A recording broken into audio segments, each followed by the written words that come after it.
Nandyan ba kayo sa loob sa malaking bahay at malawak na bakuran? Mataas na padaray nakapaligid, nakapilang sasakyan sa harap ng daan. Mga bantay na laging bulong ng bulong, nakabarong kahit wala namang kasal. Walang butas ang bubong sa ulan, mga plato na hindi kilala ang tutong. At ang kanin ay puti na parang gatas, kahit hindi Pasko sa lamesa may hasa. Sarap maligahan sa bahay na ganyan. Di nyo ng katila ang may-ari ng upuan. Yung toro na lagi nilang pinag-aagawan. Kaya hindi niya iyang pinakakawalan. Kung makita ko siya ay aking sisigawan.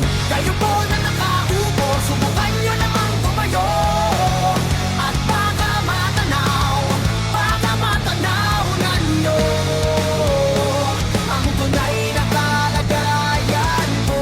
Mawalang ganang na po sa nakaupo dyan. Alam nyo bang patakal ng bigas ay biting ding-ding namin ay pinagtagbitag pingyero sa tabi ay sobrang init. Mabigat ang hangin sa barong-barong namin, takuring huling ng gamit pampakulo na ang tubig. Ginanod na kahoy ang tanging panggatong kusina sa umaga ay banyo rin namin. Isang kaldero lang ang kayamanan ni inay, nagagamit lang tuwing sa sweldo si tatay.